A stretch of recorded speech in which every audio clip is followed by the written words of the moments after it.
TurboCASH.net, free accounting downloads.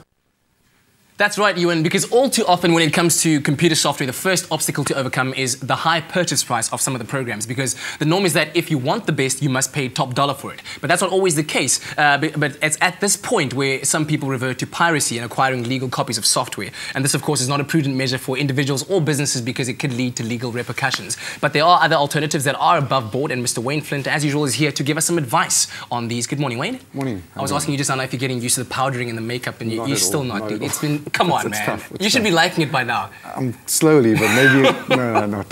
So there's been this huge media campaign driving software anti-piracy. Or Yes. Anti-piracy. You're not using software that's pirated. Why now? Because I mean, it's been coming up over the years, but now it's really got the attention now. Yes. Let me first start by saying that the open source community is against piracy. We don't believe in pirating proprietary software. Yeah. The problem is that when you pirate software, you're basically saying to people, I don't want to pay these fees. Now, we agree with you that you shouldn't be paying these fees, but you shouldn't be pirating someone else's basically intellectual property. What we say is that there is open source alternatives for you to use. And the problem with not using open source is that if you pirate software, all you're doing is you're just deferring the payment, because inevitably you will have to buy that software. At some stage, you're going to need to upgrade an app or support for the software. Yeah. And at that stage, the first thing the guy's going to ask you on the phone is, what's your license number?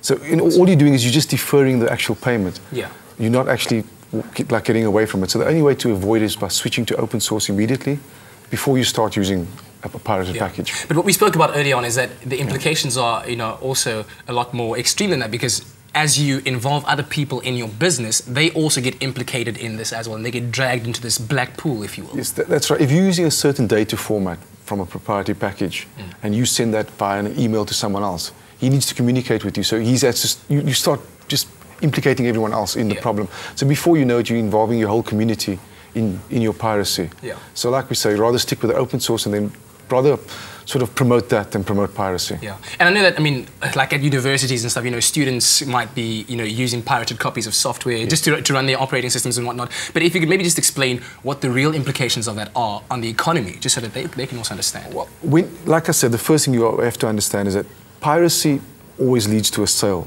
of a proprietary package. So what happens is if you take in that money in an economy like ours, which has got a high youth unemployment rate of 50%, when someone buys that package eventually, a proprietary package, more than 50% of that gets shipped overseas immediately. Okay. So what you're effectively doing is by doing that, you're shipping all that money overseas and not back into our own economy and stimulating jobs here. True. What we could do is use that same money that you were using from proprietary software back in South Africa to promote our own software that we create locally. Yeah. But I mean, in some instances, we're talking about, let's say, you were saying a bit earlier on, 25,000 Rand per year on packages. That's quite expensive. But like I said in the beginning, all too often it's because if you want the best, you must pay top dollar for it. So the debate kind of rages on whether open source software can be as good as the proprietary package. That's always a debate. I mean, people always perceive price and value to be the same thing. Yeah. And if you look at the top companies' success stories over the last 5 or 6 years, Google, Facebook, LinkedIn,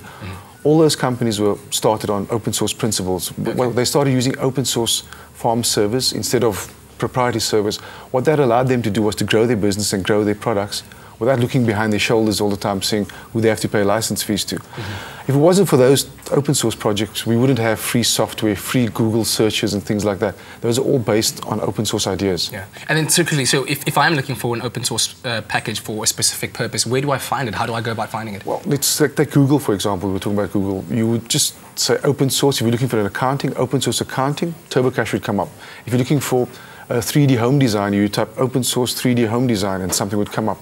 From there, you just download the package and start using it. As simple as that? Simple as open source, whatever it is that you're looking at. And there's millions of projects out there, so there's something for everybody. That's brilliant, sir. Thank you very much. I really appreciate it. Come on, get used to the makeup thing, man. It's nice. I'll try. I'll practice at home. Mr. Wayne Flint, thank you very much for that. Of course, for more information, you can also visit our website, expressoshow.com. We'll be right back after this break. TurboCASH.net, free accounting downloads.